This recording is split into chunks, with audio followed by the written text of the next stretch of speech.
নমস্কার বন্ধুরা, আপনি কি নিজের ব্যবসা শুরু করতে চান কিন্তু বাজেট খুবই কম? তাহলে আজকের এই ভিডিওটি বিশেষ করে আপনাদের জন্য। আজ আমরা আলোচনা করব কীভাবে আপনি মাত্র 20,000 টাকা খরচা করে পোলট্রি ফার্মিং বা মুরগি পালনের কাজ শুরু করতে পারেন এবং প্রতি মাসে ভালো টাকা আয় করতে পারেন। তো এই ভিডিওটা আলোচনা করব যে আপনারা কত বাচ্চা নেবেন, কীভাবে খরচা কমাবেন, লাভ বা মুনাফা কত করতে পারবেন। বন্ধুরা, তাহলে চলুন শুরু করা যাক। তো মুরগি পালন হলো এমন একটা ব্যবসা যার চাহিদা সারা বছরই থাকে, সেটা ডিম হোক কিংবা মাংস উৎপাদন।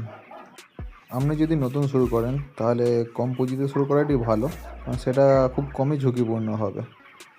তাহলে চলুন 20,000 টাকা বাজেট নিয়ে আমরা ভিডিওয়ে আলোচনা শুরু করি। 20,000 টাকার মধ্যে আপনারা যদি 100 মুরগি পালন করতে চান, তো 100 মুরগি আপনাকে নিতে গেলে খরচা হবে, যদি 35 টাকা মার্কেট প্রাইস থাকে তাহলে ধরে রাখুন 3,500 টাকা। তো আপনার 100 মুরগির খাবার খাবে 6 থেকে 7 বস্তা। তো আমি 7 বস্তাই ধরে চলি।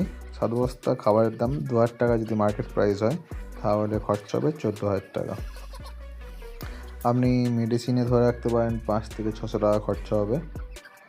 আর বাকি যে টাকাটা থাকবে তার মধ্যে আপনারা ইলেকট্রিক বিল ধরুন, কাঠের গুঁড়ো, ধানের তুষ ইত্যাদিতে খরচা করতে পারেন।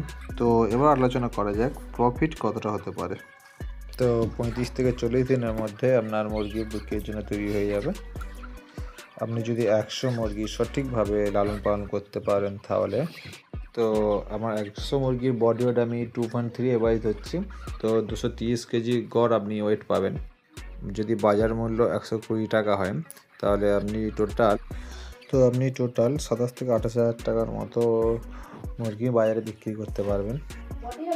আমি আপনাকে যেটা বললাম সেটা 100 মুরগি হিসাব। এবার যদি আপনারা আরও বেশি মুরগি চাষ করতে পারেন তো আপনাদের লাভের অংশটা আরও বেড়ে যাবে। তো চলুন বন্ধুরা, আর দেরি কেন, আজকে শুরু করে নিন আপনাদের নিজের ছোট্ট একটা পোলট্রি ফার্ম। যদি আপনাদের পোলট্রি ফার্ম সম্বন্ধে কোনো প্রশ্ন থাকে তো নিশ্চয়ই কমেন্টে জানাবেন, আমি যতটা পারবো আপনাদের সাহায্য করব। তো আপনারা যদি জানতে চান যে একটা 1000 মুরগির সেট বানাতে কত খরচা হবে, কত জায়গা লাগবে, কীভাবে কী খরচা করবেন, তো কমেন্টে জানাবেন, নিশ্চয়ই আমি আপনাদের সাহায্য করব। ভিডিওটা ভালো লাগে লাইক করুন, সাবস্ক্রাইব করতে ভুলবেন না। দেখা হবে আবার পরের ভিডিওতে।